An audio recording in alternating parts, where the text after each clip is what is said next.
Good morning. আজ আবার একটা ভিডিও নিয়ে চলে আসলাম আপনাদের সামনে। বাগানে বেশ কিছু কাজ করব, সকাল সকাল তাই চলে এসেছি। এখন মোটামুটি সকাল 6:45 মতন বাজে। এখন থেকে এই 2 ঘন্টা মতন বাগানে কাজ করব। প্রথমেই চলে আসলাম বাগানে কিছু ছোট ছোট কাজ করতে, কারণ বৃষ্টি মাঝে মাঝেই পড়ছে। কালকেও বৃষ্টি পড়েছিল। টবের মাটিগুলো ভেজা ভেজা রয়েছে, কিছু টব শুকনো রয়েছে, সেগুলোতে জল দিতে হবে।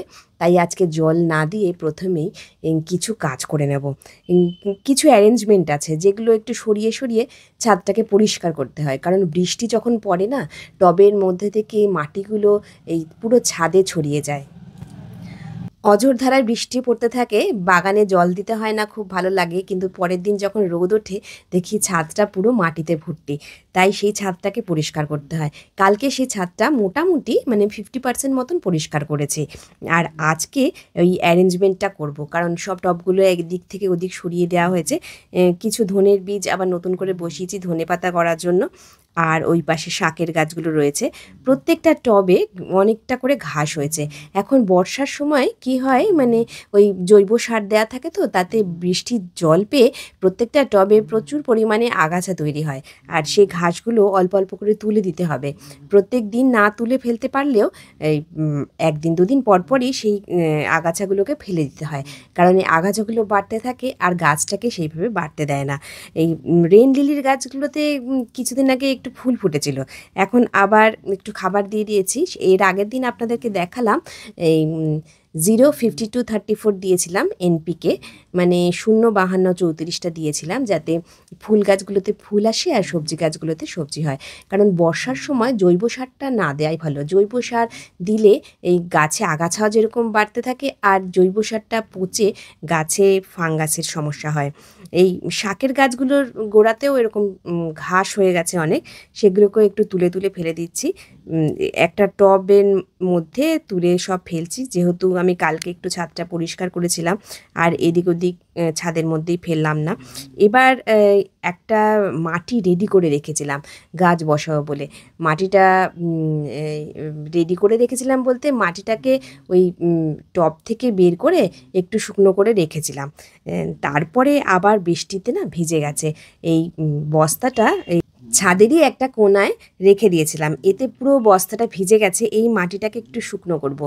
শুধু এই বস্তাটা নয়, আরও অনেক জায়গায় মাটি রাখা রয়েছে যেগুলো ভিজে গেছে বৃষ্টির জলে, সেগুলোকে একটু শুকনো করতে হবে। তবে কখন আবার বৃষ্টি পড়ে, সেজন্য বেশি মাটি ছাদের ফ্লোরে এখন মেলে রাখবো না।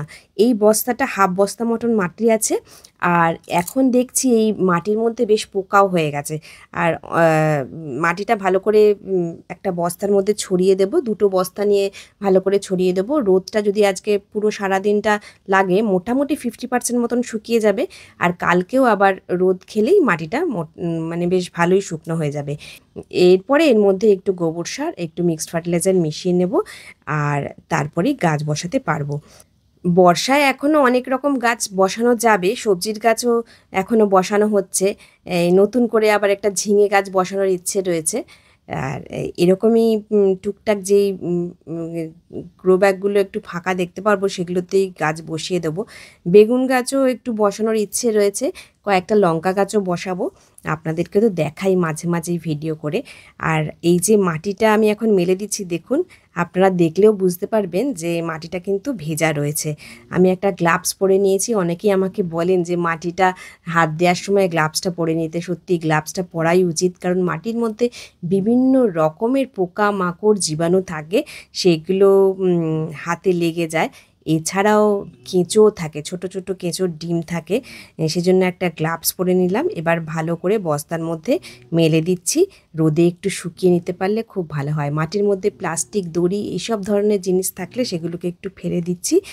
আর মাটিটা রোদে ভালো করে মেলে দিলেই কিন্তু মাটির ভেতরে যে পোকামাকড়গুলো সেগুলো নষ্ট হবে, আর মাটির ভেতরে ফাঙ্গাসটাও ধরবে না রোদে ভালো করে শুকনো করে নিলে। আপনারা যারা সবজির গাছ বসাচ্ছেন, এখনও কিন্তু সবজির গাছ বসাতে পারেন। আমার কাছে সবজির বিভিন্ন রকম বীজ রয়েছে।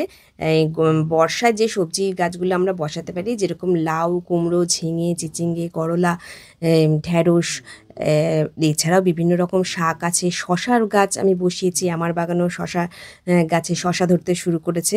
আজকে আপনাদের দেখাবো শশা কীরকম ধরেছে। আর এই ধরনের গাছগুলো আপনারা বসালে বাড়িতেই বিষমুক্ত সবজি চাষ করতে পারবেন। আমিও আমার বাগান থেকে প্রায় প্রতিদিনই আমি কিছু না কিছু সবজি ঘরে নিয়ে গিয়ে রান্না করি। আজকেও সেই রকমই পাট শাক নিয়ে যাচ্ছি। পাট শাক ভাজা খেতে ভালো লাগে, পাট শাক ডালে দিয়ে খেতে খুব ভালো লাগে। আজকে ডালে দিয়েই পাট শাকটা খাওয়া হবে, তাই বেশ কিছুটা পাট শাক তুলে নিয়ে যাচ্ছি। 5টা গ্রো ব্যাগের মধ্যে বসিয়েছি, সবগুলি 12 ইঞ্চির গ্রো ব্যাগ। আর তার মধ্যে থেকে এই যে শাক, এই তৃতীয়বার তোলা হলো। কিন্তু গাছগুলো দেখুন, দেখলেই বুঝতে পারবেন যে কি সুন্দর তরতাজা রয়েছে। দেখে মনেই হচ্ছে না যে 3বার 4বার এইখান থেকে শাক তোলা হয়ে গেছে। দেখে মনে হচ্ছে যে একবারও তোলা হয়নি। মাটিটা দিতে না দিতেই দেখুন সেই মাটি থেকে পোকা খেতে শালিক চলে এসেছে। এই পাখিগুলোর খাবারটাও কিন্তু এই মাটি থেকেই পেয়ে যায়। মাটিটা জৈবভাবে রেডি রাখি যাতে পাখিরাও নিজেদের খাবারটা এখান থেকে জোগাড় করে নিতে পারে। শালিক পাখি কিন্তু এই মাটির থেকে এই পোকামাকড় খেতেই খুব ভালোবাসে। আমি পাট শাকটা তুলে নিলাম। এরপরে আমি বাগানে এই পাট শাকটা আজকে তো রান্না করব। এছাড়াও আমার বাগানে ঢ্যাঁড়স গাছগুলোতেও কিন্তু ঢ্যাঁড়স ধরছে, সেগুলো কিন্তু তুলে নিয়ে যাওয়া হচ্ছে। আজকে শশা গাছ থেকে কিছু শশা তুলে নেব। এর আগের দিন আমি চিচিঙ্গে তুলেছি প্রায় 7-8টা। আর আজকে যে শশাগুলো তুলছি সেই শশাগুলো কিন্তু একটু হলুদ হয়ে এসছে।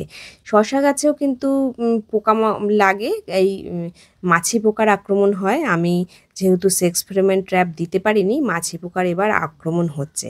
আর পেয়ারা গাছগুলোতেও কিন্তু পেয়ারাগুলো পাকতে শুরু করেছে। এখন কিন্তু একটা একটা করে পেয়ারা প্রায় প্রতিদিনই তোলা হচ্ছে। বেশ অনেকগুলো পেয়ারা, মানে এবার দেখলাম প্রায় 15-16টা পেয়ারা প্রথমবারই এই ধরেছে। এরপরেও কিন্তু আবার ফুল আসবে, আবার পেয়ারা ধরবে। পুরো একদম শীতকালের আগে পর্যন্ত এই পেয়ারা গাছ থেকে পেয়ারা পাওয়া যাবে। আমার ছাদের বাগানে এই পেয়ারা গাছটা প্রায় 4 বছর হয়ে গেল। আর এখন আমি যে শুকনো পাতাগুলো নিয়ে এসেছি, সেই শুকনো পাতাগুলো গাছ থেকে তুলে নিলাম।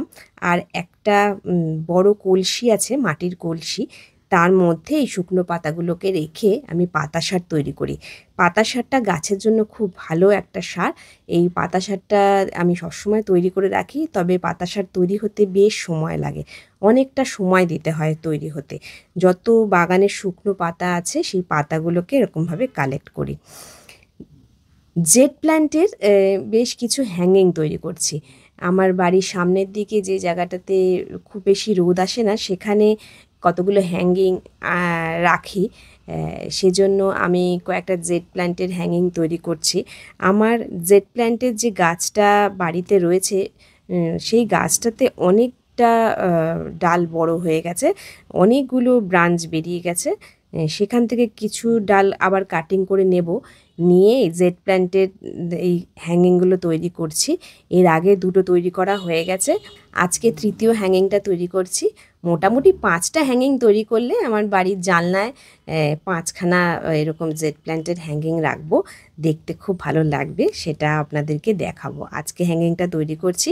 এবার আমি জেড প্ল্যান্টের গাছ থেকে বেশ কিছু ডাল কাটিং করে নেব, যেগুলো বেশ বড় বড় হয়ে গেছে। এই মাটিটা রেডি করা ছিল, এর মধ্যে একটু গোবর সার মেশানো রয়েছে আর পুরনো টবেরই মাটি। আমি এখন আর নতুন করে মাটি কিনি না, কারণ এই পুরনো টবের মাটিগুলোই অনেকটা রয়েছে, যেটার মধ্যে আমি গোবর সার মিশিয়ে বাগান করি। এই মাটিটার মধ্যে কিন্তু প্রথম দিকে কোকোপিট, বালি সবই মেশানো হতো। এখন আর সেগুলো কিছু মেশাই না, যেহেতু মাটিটা সম্পূর্ণ ঝুরঝুরে হয়ে গেছে। মাটিটা এবার এই হ্যাঙ্গিং পটের মধ্যে নিয়ে নিলাম। লম্বা লম্বা ডালগুলো কেটে নিয়ে যদি হ্যাঙ্গিং টবে বসাই, তাহলে একবারেই একটা হ্যাঙ্গিংয়ের যে গাছ ঝোলানো মতন থাকে সেই রকম রেডি হয়ে যাবে। খুব তাড়াতাড়ি এই জেড প্ল্যান্ট থেকে গাছ বড় হতে থাকে, কারণ জেড প্ল্যান্ট যে কোনো একটা কাটিং বসিয়ে দিলেই সেখান থেকে গাছ তৈরি হয়ে যায়, খুব একটা সমস্যা হয় না। তবে বড় হতে একটু সময় নেবে, কিন্তু বর্ষাকালে কিন্তু গাছের কাটিং বসালে খুব তাড়াতাড়ি সেই কাটিংটা ধরে যায়। আমিও সেই রকম এই জেড প্ল্যান্টের হ্যাঙ্গিংটা তৈরি করে ফেললাম। দেখুন সুন্দরভাবে প্রত্যেকটা ডালের থেকে নিচের দিকের পাতাগুলোকে ফেলে দিয়ে ওপরের দিকের পাতাগুলোকে রেখে একটা একটা করে টবের মধ্যে বসিয়ে দিলাম। হ্যাঙ্গিংটা আমার রেডি হয়ে গেল। স্টেলাও বাগানে ঘুরতে চলে এসেছে সকালবেলা। ও একটু এদিক ওদিক ঘুরে দেখে নিল। এবার আমি ছাদের বাগানে যে গাছগুলোতে জল দিতে হবে সেই গাছগুলোতে একটু জল দিয়ে দেবো। বেশিরভাগ টবই ভেজা, তবে কিছু কিছু টবে একটু জল দিতে হবে। আর তার আগে ঘরে আমি এই পাট শাক, পেয়ারা আর শসাটা নিয়ে গেলাম। আজকের ভিডিওটা এখানে শেষ করছি। আপনাদের সাথে আবার কথা হবে অন্য আরেকটা ভিডিওতে। ধন্যবাদ।